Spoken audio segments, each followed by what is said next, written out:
At 62, I never thought I'd be sleeping under a bridge. Not after raising a son who promised to take care of me. But that night, when the cold bit through my bones, a man in a suit found me. He said 9 words that changed everything. Ma'am, your brother left you $10 million. But there was a condition.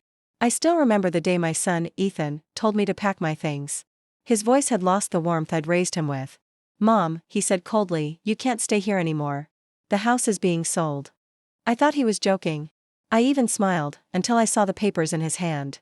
The house my husband and I built together now had someone else's name on it. For 62 years, I believed love meant security. But that day, I learned that love can turn into greed without warning.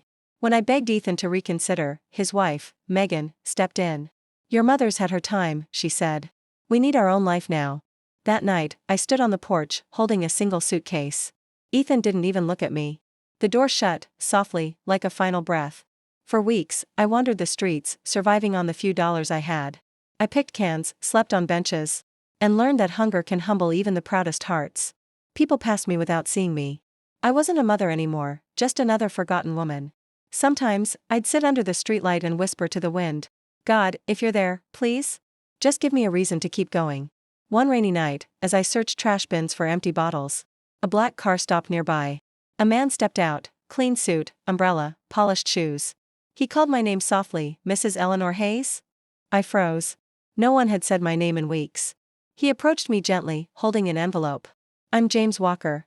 I'm a lawyer. I've been looking for you for days. I stared at him, shivering. Why would a lawyer look for someone like me? He smiled slightly. Because, Mrs. Hayes, your brother, Robert, has passed away.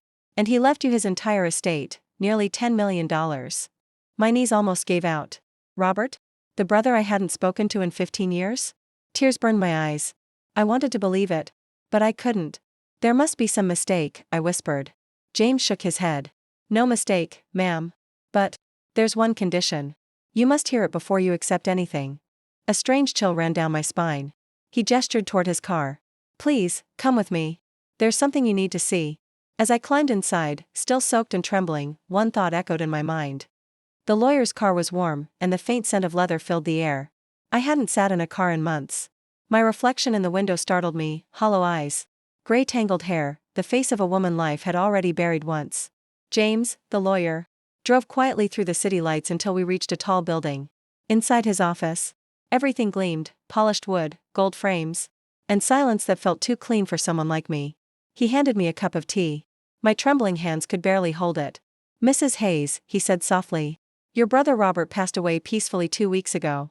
Before he died, he left this letter, addressed only to you. He slid a sealed envelope across the desk. I stared at it for a long time before opening it. The handwriting, familiar yet distant, brought tears to my eyes. Eleanor, I know we ended things badly. You chose your son over truth. But blood still remembers blood. What I leave behind is yours. But only if you confront what destroyed this family 15 years ago. My breath caught in my throat. 15 years ago? The fight with Robert, the accusations, the lies Ethan told to protect himself. Could it be that Robert knew everything? James cleared his throat gently. There's a condition in the will, he said. I looked up, terrified. He continued, to receive your inheritance. You must spend 1 week living in Robert's old estate, alone. During that time, you'll find a letter he hid somewhere in the house. That letter explains what truly happened between your family, and why he never spoke to you again. I felt my chest tighten. A week in that house? After 15 years of silence, guilt, and memories? James added quietly, if you refuse, the entire inheritance will go to the charity your brother founded. One that helps abandoned parents.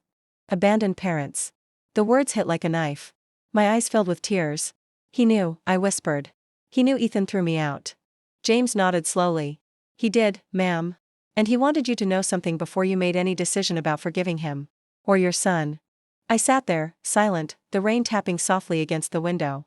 $10 million meant nothing compared to the storm rising inside me. I had nothing left to lose, but maybe I had something left to find. I looked at James and said, with a shaky voice, take me there. I'll go to my brother's house. I'll find that letter. I need to know what he saw that I didn't. As the car pulled away from the city that had forgotten me, I felt something I hadn't in a long time, purpose. But deep inside, I didn't know that the truth waiting in that house would break me all over again.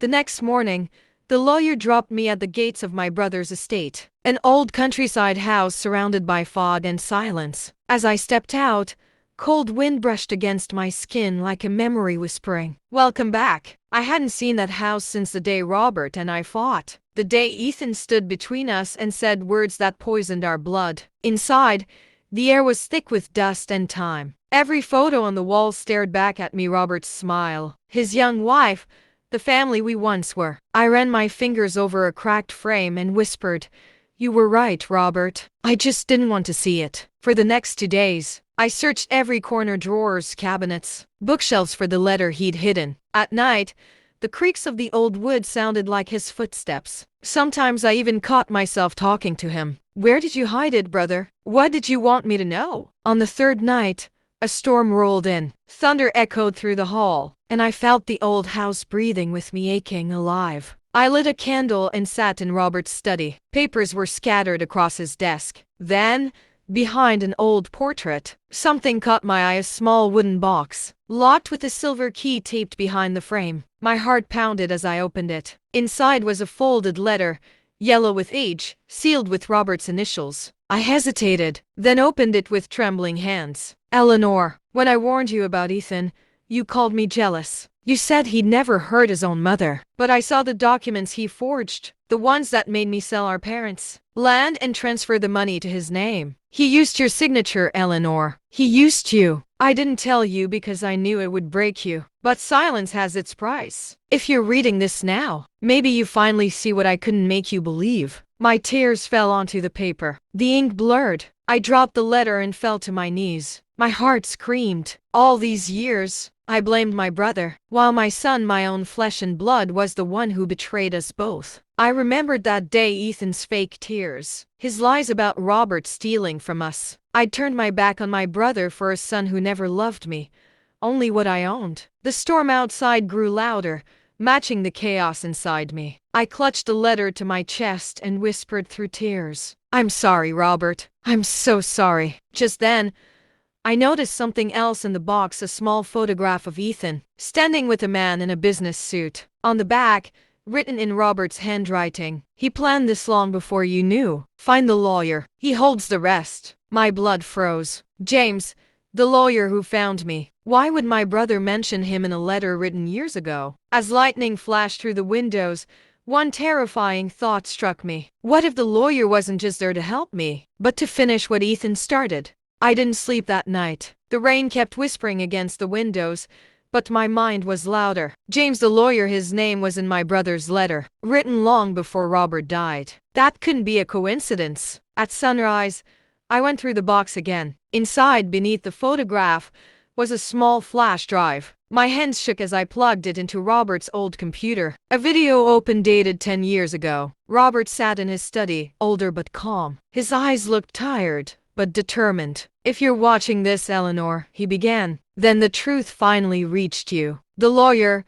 James Walker, is trustworthy. I hired him years ago to protect you in case Ethan ever turned against you. Every document Ethan forged, every transfer, every lie, James holds the proof. Use it. Not for revenge, but for justice." My tears fell again, but this time they weren't of pain, they were of clarity. When James arrived later that morning, I confronted him. "You knew," I said quietly. He nodded. "Yes, ma'am. Robert wanted you to find the truth on your own. He believed you'd need strength, not just evidence." He handed me a thick file. Inside were bank statements, property papers, and Ethan's signatures, all fake, all traced. It was everything I needed. For hours I just stared at those papers. Every page was a piece of my heart Ethan had torn apart. Then something inside me, something long dead, stood up again. The mother who once begged was gone. Now stood a woman who would never beg again. With James' help, the case was filed quietly. Ethan was summoned. When he walked into that courtroom and saw me sitting there, not in rags, but in dignity, his face went pale. He tried to speak, "Mom, but I raised my hand. "No, Ethan. You don't call me that anymore." The judge read the evidence, the forged signatures, the stolen funds, the house he sold behind my back. Every lie was stripped bare under those bright courtroom lights. When the verdict came, it was simple justice. Finally, Ethan lost everything he'd stolen. The house, The money all returned to me. But I didn't celebrate. I just looked at him one last time and said, I prayed for you to succeed, Ethan.